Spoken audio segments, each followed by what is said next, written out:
Hi guys, and welcome to the School for Empaths. I'm going to try to express myself as best as I can in this video. Honestly, I just feel like negative energy is just hunting me down. And so a lot of the times when I want to express myself, I find myself losing like my thought trails.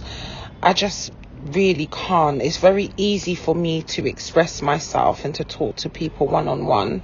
However, when it comes to recording a video when no one's in front of me with an actual issue, I find that very difficult to do.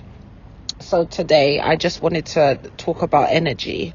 I started my Instagram page with the subject of energy, and I will try to break it down as best as possible because I am no physicist, nor am I a scientist, and I don't study energy in itself.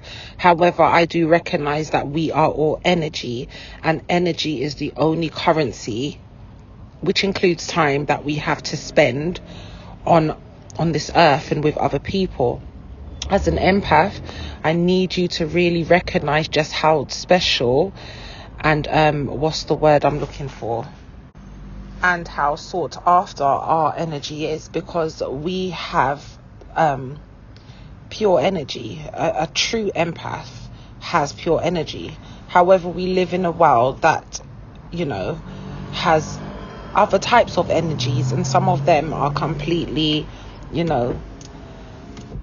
different to our own. But we're all here to learn from each other and to live amongst each other. So as an empath, as a human being in itself, we all have our own electromagnetic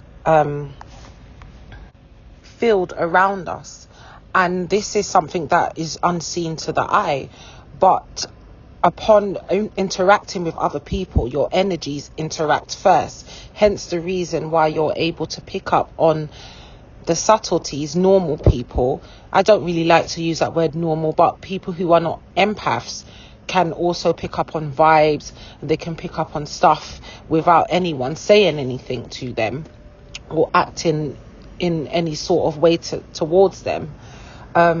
As an empath, though, we're highly sensitive to energy, and this is why we are empaths. We're able to feel, and also some of us are able to read energy.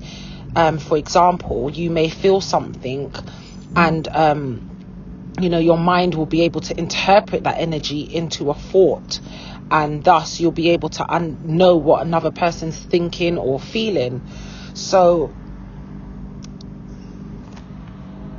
because of this reason, we are very understanding and empathetic to the needs and emotions of others, even when they are doing us wrong. But I need you to all understand that it seems as though there's a spiritual battle between good, dark, and light, and this is unseen. So as an empath, you have to be very, very careful of who you let into your circle, who you engage with, and who you spend your time with. Also, as an empath, I do believe that you're here to grow, spiritually and physically. And so you have to be mindful of the things that you spend your time on, the things that you watch, the things that you basically, like I just said, spend your time on. For myself, I have been noticing that energy has been chasing me through people, through circumstances. And when I cut someone off, someone else turns up and takes their place. And sometimes they're worse than the original person that I cut off. And it leaves me, well, not anymore, but it used to leave me wondering, is it me? Is there something wrong with me? Why do I feel bad to say no to people? Why do I feel bad to put myself first? And you have to learn to feel comfortable being uncomfortable sometimes, because you cannot kill yourself or put yourself in positions where you're unhappy just to make someone else happy. Energy is the unspoken language of the universe. Everything is energy. Matter is energy. Words carry energy. Thoughts are energy. So with that being said, I want you all to focus on how you feel around other people. I need you all to stop making excuses for other people's behaviors. It doesn't matter what they're going through. That doesn't give anybody the right to trample on you and to know that you're a good person and treat you like crap just because they know that you're a good person. I also need you to stop internalizing other people's energies as your own.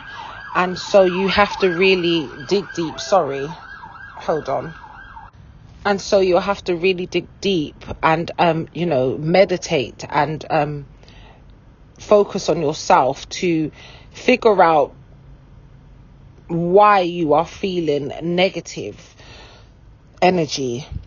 Sometimes it could be because you're going through something and the way that you're feeling just isn't good.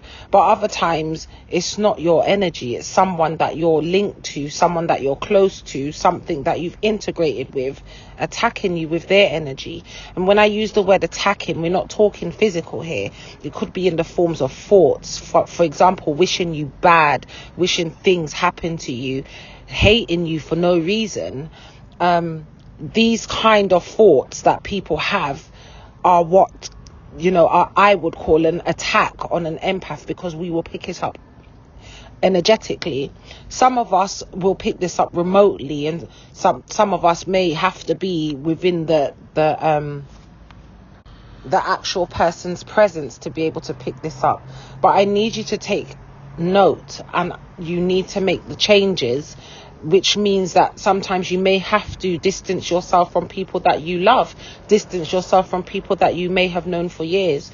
But your spiritual growth is the most important, and your peace is the most important when it comes to you being an empath, because you have so much love and understanding and patience to give to people, and you do not want to waste this on people who do not appreciate it or are not in a position to want to change or learn new things about themselves.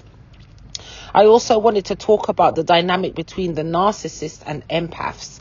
I see many videos, bashing narcissists and stuff. And I've been through narcissistic abuse. I'm going through something right now in which I believe the person has many traits of a narcissist.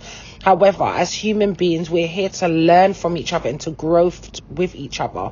And so when it comes to the dynamic between a narcissist and an empath, the key here is for you to learn to gain or put down stronger boundaries and to look at your actions and change them, which is hard sometimes as an empath, because we just want to be nice. We don't want to, block someone, or we like to get to the root of the problem. We like to fix things, and we do this with our understanding and our patience. But sometimes doing so will just break us down in a way that we can no longer help ourselves, which means that we won't be able to help other people. And so for a narcissist as well, they have a lesson to learn in this too, in this dynamic. They are supposed to learn that if they don't treat something that's good well, that thing or that person will no longer be there for them.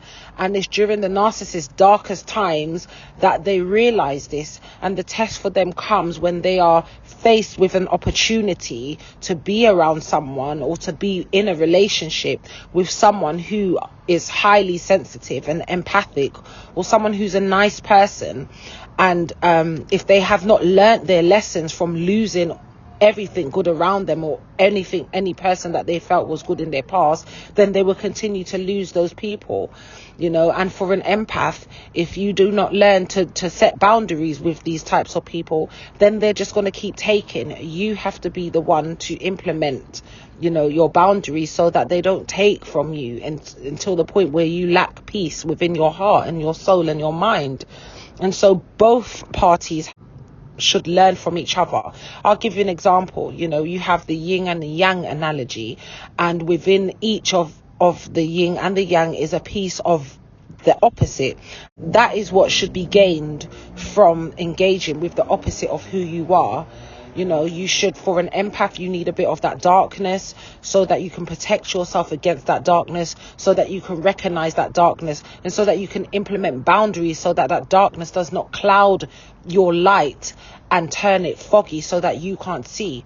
And for an empath, for a narcissist, you need to develop that light within your darkness, and so that you will be able to, you know, engage with others and complement another person, you know, with what you're inherently made of, you know, which is darkness.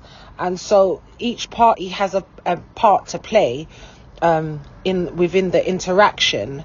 And what normally happens is that the empath just allows the narcissist to do what they want. You know, they try to implement boundaries, but they don't do it properly. And so the narcissist just keeps draining them until their vision becomes cloudy and they no longer like who they are. Whereas the narcissist, you know, will just keep taking. And when they're taking, it feels great. But soon as that supply stops and the empath can no longer function to even give them the supply that they need, they lose a good person. They lose the light in their darkness. And empaths are that. We are light in the darkness.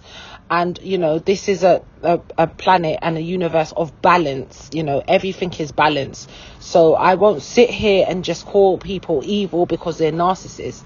They are who they are, and they act how they act, and the only way that they would change that is by learning from lessons which empaths do give.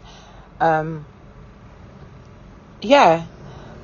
trailer thought is gone now, just like usual. I'm sorry if I can't speak on this more, but I will try to on another occasion. I love you all.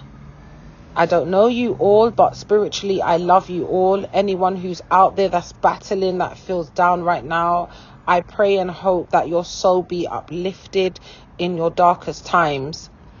And that's all I've got to say today. Have a lovely evening, and I will catch up with you all soon. Be sure to like, comment, or subscribe. It doesn't matter if you do. I will be putting out as much information as I can to help other empaths, because we need to support and uplift each other. Bye.